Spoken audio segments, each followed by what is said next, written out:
बीती 6 तारीख को गुरुग्राम के सदर बाजार में एक स्कूटी सवार की रोड रेज में हुई हत्या मामले में अब सदर बाजार के व्यापारी लामबंद हो गए हैं।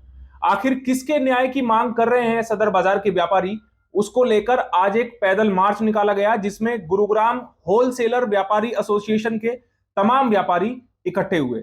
दिखाएंगे आपको इस खबर में कि अब गुरुग्राम के व्यापारी किसके न्याय की कर रहे हैं मांग। नमस्कार, मैं हूं सुनील यादव और आप देख रहे हैं गुरुग्राम न्यूज। आपको हमने 7 तारीख को एक खबर दिखाई कि कैसे गुरुग्राम के सदर बाजार की ट्रंक मार्केट में एक लोडिंग ऑटो चालक ने स्कूटी चालक को पीट पीट कर मौत के घाट उतार दिया। इस मामले में गुरुग्राम पुलिस ने आरोपी जो ऑटो चालक है उसको गिरफ्तार कर जेल भेज दिया है। लेकिन इस पूरे मामले में अब एक नया मोड़ आ गया है। नया मोड़ यह कि गुरुग्राम पुलिस ने जिन 2 दुकानदार बाप बेटों के नाम भी एफआईआर में शामिल किए हैं, अब उनके समर्थन में गुरुग्राम सदर बाजार का तमाम व्यापारी आ गया है, जिसको लेकर आज यानी कि रविवार को गुरुग्राम के सदर बाजार की ट्रंक मार्केट से और सिटी पुलिस स्टेशन तक एक पैदल मार्च निकाला गया और व्यापारियों के लिए न्याय की मांग की गई। दरअसल बीती 6 फरवरी की शाम तकरीबन 7:15 बजे सदर बाजार की ट्रंक मार्केट में एक लोडिंग ऑटो वहां से जब गुजर रहा था तो उसी दौरान पीछे से आए स्कूटी पर सवार एक 56 वर्षीय मूलचंद नाम के व्यक्ति ने उस ऑटो चालक को ऑटो साइड में करने के लिए कहा। तो उस दौरान पता चला कि ऑटो का एक शीशा टूट गया, जिसके टूटते ही ऑटो चालक तुरंत स्कूटी सवार के पीछे भागा और उसको घसीटकर अपने ऑटो के पास ले आया। दावा यह किया गया परिजनों की तरफ से, जो मृतक के परिजन हैं उनकी तरफ से, कि ऑटो चालक ने और जिस दुकान पर यह ऑटो आया था भगत किराना स्टोर पर, उनके मालिकों ने मिलकर मूलचंद की बुरी तरीके से पिटाई की और अस्पताल पहुंचने से पहले मूलचंद की मौत हो गई। इस पूरे मामले में गुरुग्राम पुलिस ने गैर इरादतन हत्या का केस दर्ज करके जो आरोपी ऑटो चालक है उसको गिरफ्तार कर लिया। लेकिन जो बाकी लोग हैं इसमें जिनको आरोपी बनाया गया है उनकी जांच भी पुलिस कर रही है। अब व्यापारियों का यह कहना है कि जिस समय यह घटना हुई ना तो ये ऑटो चालक जिस दुकानदार का नाम लिखवाया जा रहा है उसके पास आया था, ना ही उनका कोई सामान लेकर आया था और ना ही दुकानदारों का इस हत्या से कोई लेना देना है। इसी को लेकर आज एक नया सीसीटीवी फुटेज व्यापारियों ने मीडिया को जारी किया है, जिसमें यह दिखाई दे रहा है कि ऑटो जब सड़क से गुजर रहा है तो उसी दौरान सामने भीड़ होने की वजह से ऑटो रुक रुक कर चल रहा है। इतने में पीछे से स्कूटी सवार मूलचंद जी आते हैं और मूलचंद इस ऑटो पर हाथ मारते हैं कि ऑटो को जल्दी से साइड कर लीजिए। हालांकि वहां आसपास और भी बाइक सवार और स्कूटी सवार हैं, लेकिन किसी ने इतनी हड़बड़ी नहीं दिखाई और इसी के चलते बताया जा रहा है कि वहां पर जब ऑटो चालक स्कूटी सवार मूलचंद को अपने पास लेकर आया तो मूलचंद घबरा गए और वो वहीं पर बेहोश हो गए। जबकि जो दुकानदारों के नाम लिखवाए गए हैं बाप बेटों के, उनका यह दावा है कि जिस समय यह घटना हुई ना तो दुकान पर वो बेटा मौजूद था, वो अपने घर गया हुआ था उस वक्त, और जिस दुकानदार का नाम लिखवाया गया है उस दुकानदार का भी यह दावा है कि उसके पास सीसीटीवी फुटेज है इस बात के सबूत कि जिस समय घटना शुरू हुई और जिस समय तक ये पूरी घटना खत्म हुई तब तक वो अपनी दुकान पर ही मौजूद थे। इसीलिए अब व्यापारी इन दोनों बाप बेटे व्यापारी के समर्थन में आ गए हैं और जिला प्रशासन से मांग कर रहे हैं कि इस पूरे मामले में एक निष्पक्ष जांच होनी चाहिए, किसी भी दबाव में न आकर पुलिस को कोई कार्रवाई नहीं करनी चाहिए। वहीं व्यापारियों का यह भी कहना है कि हमारी मृतक के परिवार के प्रति सहानुभूति भी है, जो घटना हुई है वो नहीं होनी चाहिए थी, इंसान की क्षतिपूर्ति नहीं की जा सकती है, लेकिन प्रशासन से वही मांग रखते हैं कि इस पूरे मामले में निष्पक्ष जांच होनी चाहिए। साफ चाहिए कि जो ये दुर्घटना हुई है मैं उससे ज़्यादा दुखित हूँ और उनके परिवार की संवेदना प्रकट करता हूँ। जो कि मेरी दुकान पे ग्रीन्स का बोर्ड लगा था, मैं दुकान के अंदर बैठा था, बिल्कुल अंदर, और जब उनका एक टेम्पो आ रहा था अंदर से, बाहर से मेरी दुकान के आगे से गुजर रहा था, पीछे से कोई वो स्कूटर वाला उसके पीछे लगा हुआ था, उसको गाली गलौज जो भी है उससे करता हुआ आ रहा था। वो मेरी दुकान के आगे उसको थोड़ा सा रास्ता मिला साइड से, उसने टेम्पू के आगे आया, टेम्पू के आगे आने के बाद उसको स्कूटी उसके आगे खड़ी की, स्कूटी खड़ी करने के बाद उसने उसको खड़ी करने के बाद उस पर थप्पड़ मारा। लोग कहते हैं, मैंने अपनी आंखों से नहीं देखा, लोग कहते हैं, मैं तो अंदर बैठा था। जब मैं अंदर से ये 7:10 की घटना, मैं 7:11 12 पे जैसे शोर देखा मैं बाहर निकला, अपने काउंटर पे खड़ा रहा।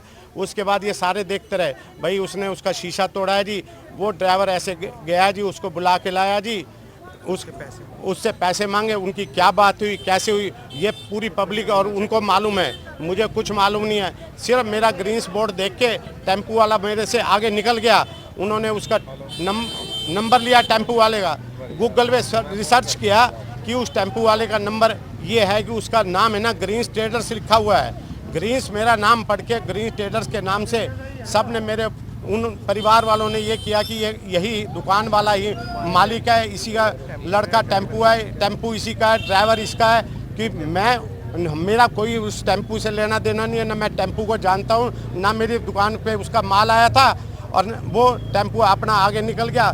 मेरे पास सुबह पुटअप मांगी गई, सुबह 7 बजे पुलिस वाला, मेरी शॉप 7:30 बजे खुलती है, पहले खड़े थे, उन्होंने आते ही उन्होंने मुझे ये बोला कि मुझे कहाँ से तुम नंबर दो 4 बार। मैंने भाजी जी ये किस चीज़ के लिए क्या चाहिए?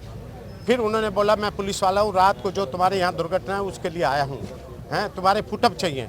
मैंने उससे ये कहा मैं इसके बारे में मुझे नॉलेज नहीं है, आप 10 बजे आप मेरे पास आइए, मेरा बेटा आपको ये पुटअप देगा।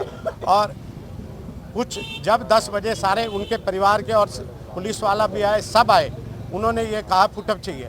हमारे मोबाइल में थे, हमने मोबाइल, उन्होंने कहा तुम डिवाइज़र होता है वो है, हमने कहा हमने डिवाइज़र नहीं रखते, हमारा एयरटेल का लगा हुआ है, उस एयरटेल में ही एयरटेल से मिलेगा और हमारे मोबाइल में है। पुलिस वालों ने हमारे दोनों के मोबाइल ले लिए, उनको कहा ये तहकीकात करो। मेरी दुकान पे ज़्यादा भीड़ होने के बाद मैंने उनके परिवार को कहा मेरा मोबाइल ले जाओ, आपकी जब तसल्ली हो जाए जब मेरा मोबाइल दे जाना। मैंने उनको दे दिया, थानेदार ने कहा कि मैं भिजवा दूंगा, वो मेरे थाने ले गए। मैं उस समय अपनी दुकान के अंदर बैठा था और मैंने उसकी भी फुटेज दे दी। उस घटना के 2 मिनट बाद मैं जैसे शोर पता लगा, मैं सोया हुआ था, अंदर से बाहर निकला कि मेरी तबीयत ठीक नहीं, मैं बाहर निकला, ये कहानी है, मेरे कपड़े भी देख लो उस ढंग से है। और मैंने देखा, फिर उसके 1-2 सेकंड मैंने कहा कौन सा है, मैंने 1 सेकंड देखने के बाद मैं दुकान पे खड़ा हूँ। उनके बाद क्या घटना हो रही है मैंने किसी को नहीं देखा, ना मैंने ये देखा आगे क्या हो रहा है पीछे क्या हो रहा है, मैं अपनी शॉप पे खड़ा था। मेरे पर ये आरोप लगाए जा रहे हैं तूने ही मर्डर किया है, तूने ही मारा है। नाम शिवम है, मैं घटना के दौरान दुकान पर ही मौजूद नहीं था। जिन्होंने मेरा नाम लिया कुछ भी लिया, मैं लगभग 7:02-3 पे दुकान से निकला हूँ अपनी घर की तरफ। बाजार में कुछ काम था, 5-7 मिनट काम निपटाया, अपने घर पहुंचा। मेरे घर की भी फुटेज मेरे पास है। 7:13 में मैंने अपने घर पे एंट्री ली है। मैं घर पे रुका हूँ 10-15 मिनट।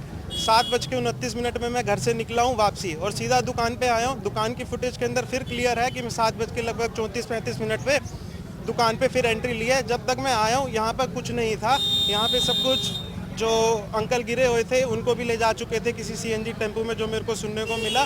यहाँ पे कुछ नहीं था, मेरे आगे कुछ नहीं हुआ, मेरे को खामखा फंसाया जा रहा है। इस चीज़ के लिए जांच कराओ, न्याय दिलाओ।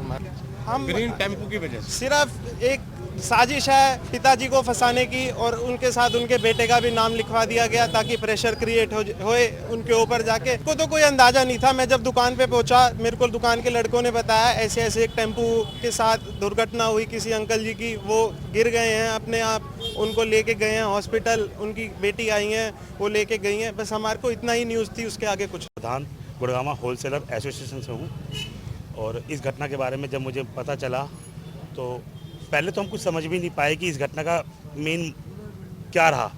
जैसे ही हमारे पास इसकी वीडियो आई और हमने पूरी वीडियो को बहुत तरीके से देखा, 2-2 बार देखा, 3-3 बार देखा, तो उसमें एक बात तो तय होती है, और मैं नहीं, जो भी इस वीडियो को देखेगा, जो भी शख्स उस वीडियो को देखेगा, वो ये अपना तय करेगा कि जिनके ऊपर आरोप लगे हैं वो इस घटनाक्रम में कहीं भी नहीं है।